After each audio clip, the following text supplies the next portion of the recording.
فرش التراب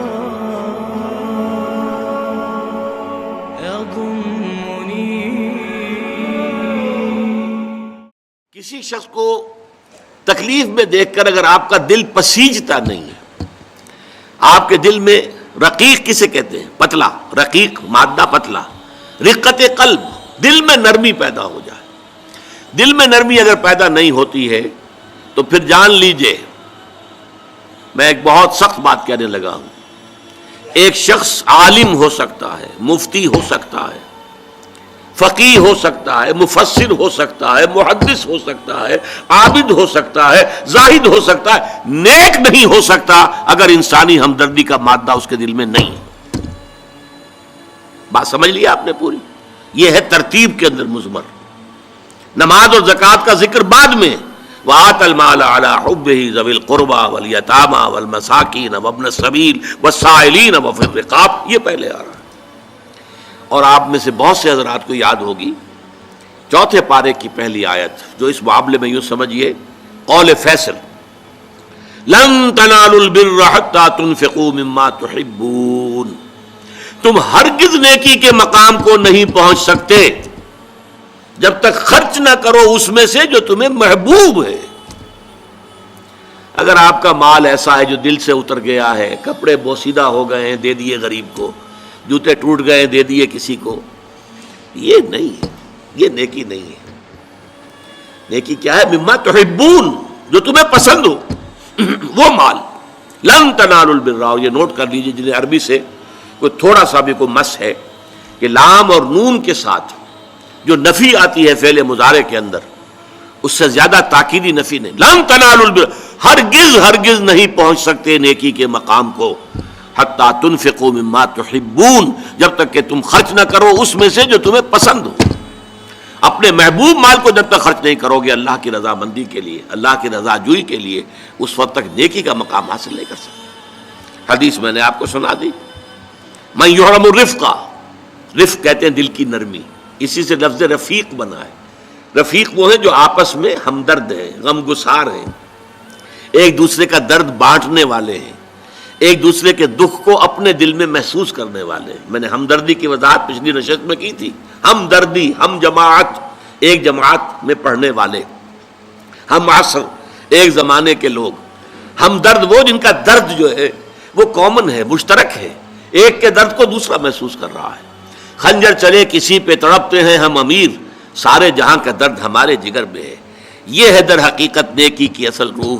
میں پھر دوہرا رہا ہوں، جس میں یہ نہیں ہے، جو بخیل ہے، جو کٹھور دل ہے، جو سخت دل ہے، وہ عابد ہو سکتا ہے، زاہد ہو سکتا ہے، مفسر ہو سکتا ہے، محدث ہو سکتا ہے، فقیہ ہو سکتا ہے، مفتی ہو سکتا ہے، لیکن نیک نہیں ہو سکتا. یہ قرآن کا فتویٰ ہے، لن تنالوا البر حتی تنفقوا مما تحبون. پھر اس میں ایک بات اور نوٹ کیجئے، اس میں ترتیب بھی لازمی ہے. سب سے پہلا حقدار جو ہے آپ کے نیک سلوک کا وہ آپ کے قرابت دار ہیں. الاول فالاول، الاقرب فالاقرب.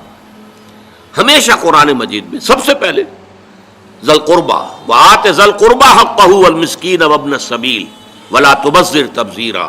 یہ بھی ہمارے منتخب نصاب کی آیت ہے سورہ بنی اسرائیل کی. اور تم حق ادا کرو جو ذی القربیٰ ہیں، قرابت دار ہیں، رشتہ دار ہیں. یہ خاص طور پر بات کیوں کہی جاتی ہے؟ عام طور پر قرابت داروں میں، قریبی رشتہ داروں میں شکر رنجیاں ہوتی ہیں. اب فلاں جو ہے، فرض کیجئے کہ کوئی چھوٹا بھائی فوت ہو گیا یا بڑا بھائی فوت ہو گیا ہے، اور دوسرا بھائی جو ہے اچھا ہے، جو فوت شدہ بھائی ہے اس کے حالات اب خراب ہیں، بیوہ ہے، بچے ہیں، کوئی ذریعہ معاش نہیں ہے، اور یہ شخص جو ہے وہ صاحب ثروت ہے، صاحب دولت ہے. یہ اوروں کو تو خیرات دے گا، اپنے یتیم بھانجا اور بتیوں کو نہیں دے گا. کیوں؟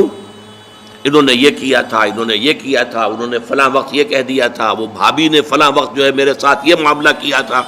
اس حوالے سے شکر رنجیوں کی وجہ سے ان کو چھوڑ کر دور دراز جا کر ریوڑیاں بانٹی جائیں گی، لیکن جو اصل حقدار ہیں ان کو چھوڑ دیا جائے. اس کا تجزیہ کیجئے. اس کا مطلب ہے یہ اللہ کے لیے نہیں دیا جا رہا. اگر اللہ کا جذبہ ہو اللہ کو راضی کرنا تو پھر تو دیکھو کہ اللہ نے سب سے پہلا حقدار کس کو بنایا. پھر تو دیکھنا ہوگا ترتیب اللہ کی. اللہ کی ترتیب میں تو آت المال علی حبہ ذوی القربى، ذوی القربى سب سے پہلے ہے، اس کے بعد یتامى ہے، مساکین ہے، وابن السبیل ہے، والسائلین ہے، وفی الرقاب ہے، لیکن اولین جو ہے ذوی القربى ہیں. حدیث آتی ہے کہ حضور نے فرمایا من احب للہ وابغض للہ واعطى للہ ومنع للہ فقد استقبل الایمان. جس نے اگر کسی سے محبت کی تو اللہ کے لیے محبت کی، کہ اللہ کو پسند ہے کہ اس سے محبت کی جائے، اور کسی سے بغض اور عداوت رکھی تو وہ بھی اس لیے کہ اللہ کو پسند ہے کہ اس سے بغض رکھا جائے، اور اگر کسی کو کچھ دیا تو اس لیے کہ اللہ کو اس کا دینا پسند ہے، اور کسی سے کچھ روکا تو اس لیے روکا کہ اللہ کو اس کا روکنا پسند ہے. یعنی انسان کے تمام اعمال کا اصل موٹو جو ہے وہ ذات باری تعالی اور اس کے احکام اور اس کی پسند اس کی ناپسند بن جائے.